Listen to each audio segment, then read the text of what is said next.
Hey guys, we are going to be doing 403 today, which is the era of good feelings. So make sure you've got your objective and your vocab good to go in your objective tracker, and we will go ahead and start. Okay, so the last president that we have talked about was James Madison. So he was the fourth president. He serves until 1816, a few years after the War of 1812 had ended. And one of the things that we definitely know happened in the War of 1812 was that the Federalist Party died.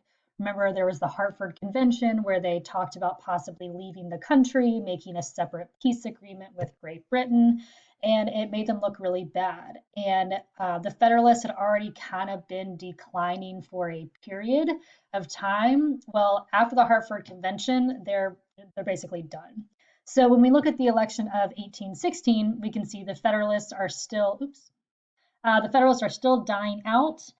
They win only a fraction of the vote, while the Democratic Republican candidate, James Monroe, ends up easily winning this election. So, a little bit about him: he is a Democratic Republican, he is from Virginia, just as Madison and Jefferson also were. And then Washington before him a ways earlier, but he wasn't a Democratic Republican. But anyway, he wins again in 1820. I mean, you can look at that map, right? Really easily, he wins here. Federalist Party is gone, and the opposing party is called the Independent Republicans.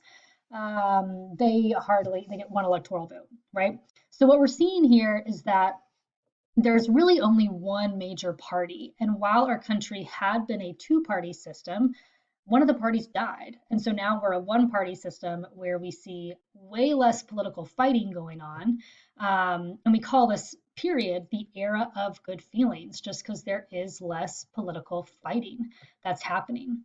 So, what we're going to see today is that there's a lot of things that show that our country is unified, but underneath the surface, there are some things that are showing some divisions. For example, debates over slavery. So we're going to go through James Monroe's presidency, looking at domestic policies, what's going on at home, and then also looking at foreign policies, how is he and his administration interacting with other countries.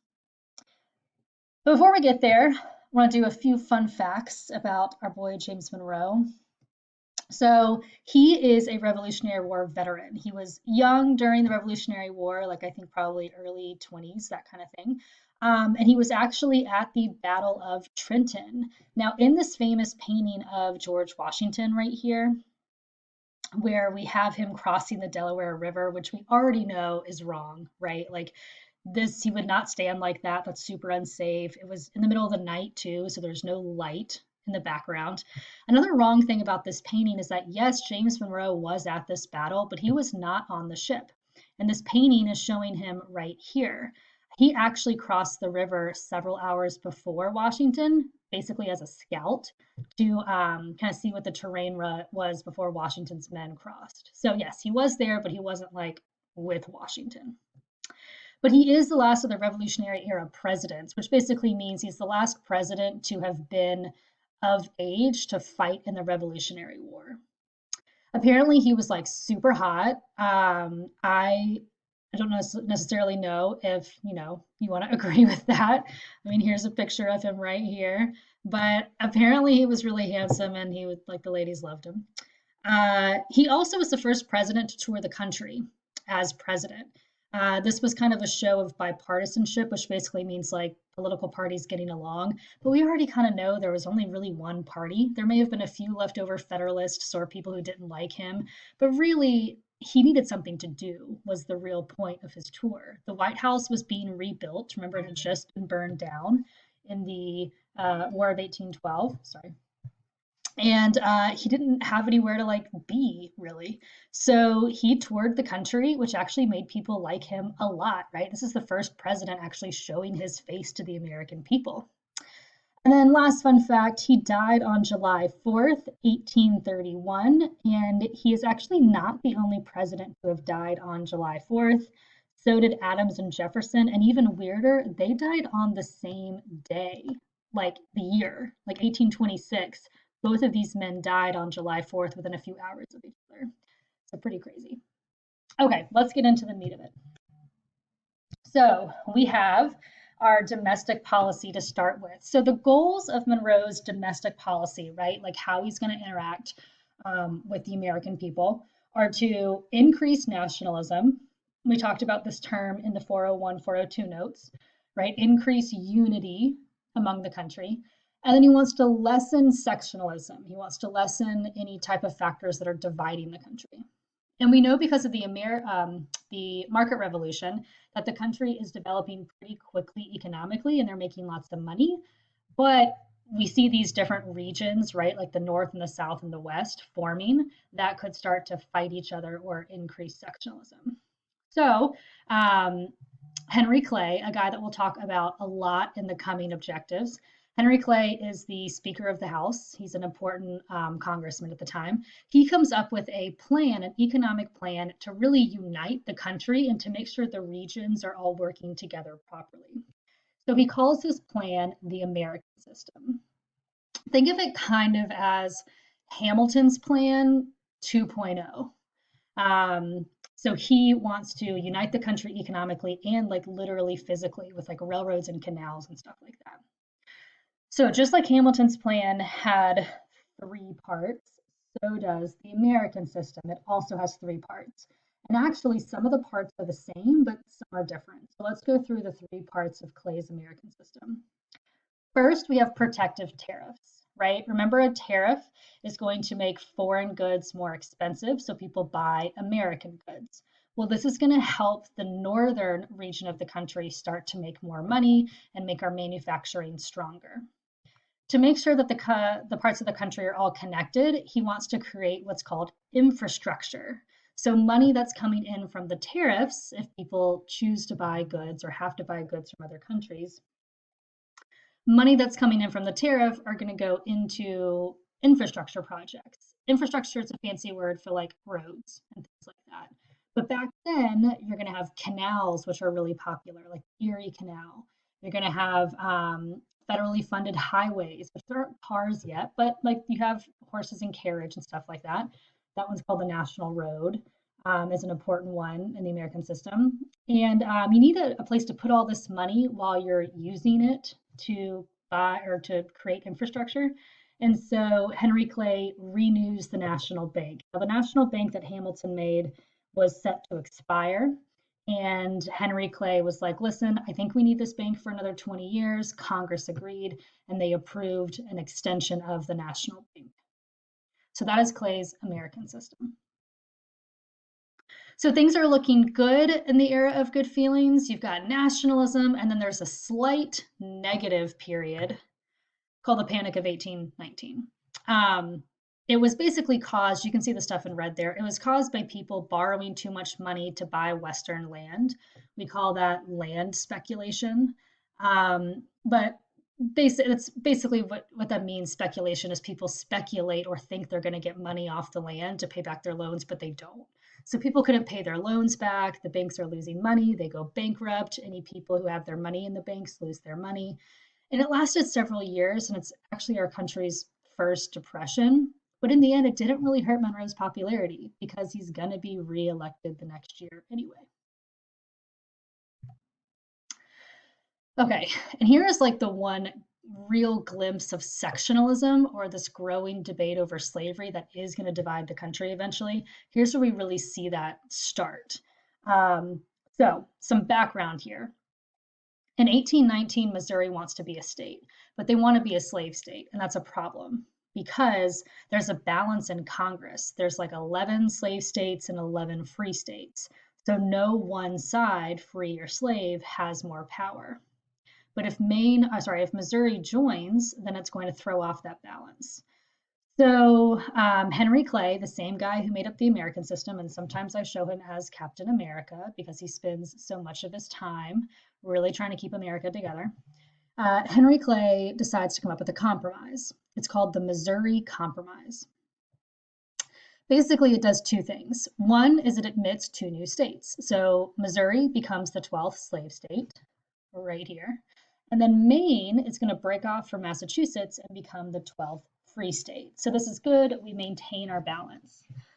Now, the second thing the Missouri Compromise does is it tries to set a rule for any new states that are going to be made from any land in the Louisiana Purchase so that we don't have to keep making these compromises. So he draws a line. It's right here. It's right above Arkansas. It's called the Missouri Compromise line or the 3630 parallel. And it basically says minus Missouri, which will be slave, any new state up here in this land above the line will automatically be free. And then down here, any new state made from the Arkansas Territory will automatically become slave. But what you can see here, though, is that there's a lot more potential for free states than slave states. And the southern states are like, that's okay, though, because we've got our eyes on Texas. So actually, later on in this unit, we'll talk about Texas and the move to try to make that part of America and eventually a free state or a slave state. All right. Okay, so this is kind of the one glimpse of some sectionalism going on in the era of good feelings. So let's go look at foreign policy here. Monroe's foreign policy, his goals are to gain land, establish really clear borders, and also defend the United States against other countries. So really, putting America first over other countries. Nationalism is his foreign policy. We also know that foreign policy is largely guided by the Secretary of State. That was John Quincy Adams, the son of John Adams, the second president, because the job of the Secretary of State is to negotiate things with foreign countries. So the two big countries that we need to talk about right now are Great Britain and Spain. So in Great Britain, it's important to remember that they still own all of this land now that we call Canada. And ever since the War of 1812, they've had little naval ships in the Great Lakes in this area. And because the War of 1812 didn't have like a clear winner or loser, tensions are still kind of high between the US and Great Britain. And Monroe and John Quincy Adams really don't want to go to war with Great Britain again. So they make a treaty called the Rush-Bagot Treaty, which basically says here in the Great Lakes, we're going to take out all of our naval ships. So Great Britain can't have any of their navy there, and the US also won't have any navy. We call this demilitarization. So we're just going to demilitarize the Great Lakes. And this is going to lessen the chance that there could possibly be a war between the US and Great Britain. If you don't have your guns ready to go, then you're less likely to go to war. The second thing they do is the US and Great Britain agree to jointly own the Oregon Territory. It's called the Treaty of 1818, where they basically say, we'll just share this land for a period of time. It doesn't really solve any problems concerning land ownership. We still don't know who really owns it, but it does avoid us going to war with Great Britain. We'll talk later on in a few units about how the joint ownership issue is eventually resolved. Okay, Spain. So down here with Spain, we'll talk more about this area later on this unit, but we really just need to focus on Florida right now. So Andrew Jackson, who is going to become a big part of this unit, Andrew Jackson invaded Florida without the permission of the federal government because he said he was going after some Native Americans, the Seminoles, who had been invading Georgia and freeing slaves. And so Jackson is like, I'm going to go after them. And so he goes into Florida and he basically causes this international incident where the US and Florida have to come to some type of treaty or they're going to go to war. Thanks, Jackson. So the treaty that they come up with is called the Adams-Onis Treaty. So in this treaty, Florida is given to the United States. I think the US paid for it. I don't remember how much money, but there was some money exchanged. So the Florida becomes part of the US, but then to prevent any other border disputes, this orange line is the Adams-Onis Treaty line, where it's very clear what is US and what is Spanish. That way they don't have this, miscommunication and possibly go to war. So we get Florida from the Adams-Onis Treaty, plus there is a very clear Spanish US border set. Last thing, Monroe Doctrine. This is basically Monroe announcing to the rest of the world his ideas on isolation, the fact that the US should be isolated from Europe because they're on the other side of the world for a reason. So a doctrine is just a set of beliefs. It's not a law, it's not a, required thing, but it's just kind of like a precedent or a guideline moving forward. So the Monroe Doctrine says the US will stay out of European affairs if European powers stay out of the Western Hemisphere. And if you want to think about a traditional map, divide it in half, there's your Western Hemisphere, there's your Eastern Hemisphere. So you've got Monroe saying, listen, we'll stay over here, Europe, y'all stay over here, and we'll be good to go. But then he says, if Europe, you come back over here and you try to set up any new colonies in Central or South America, this is going to be seen as an act of aggression and we're going to go to war with you. So the Monroe Doctrine, which is basically US will stay here, Europe, you stay there. If you come over here, we're going to go to war with you. This guides American foreign policy basically for 100 years. The US is going to stay mostly isolated in the Western Hemisphere until World War I, when the US does participate in a war that's going on over in Europe. All right, so that's our era of good feelings 403 objective.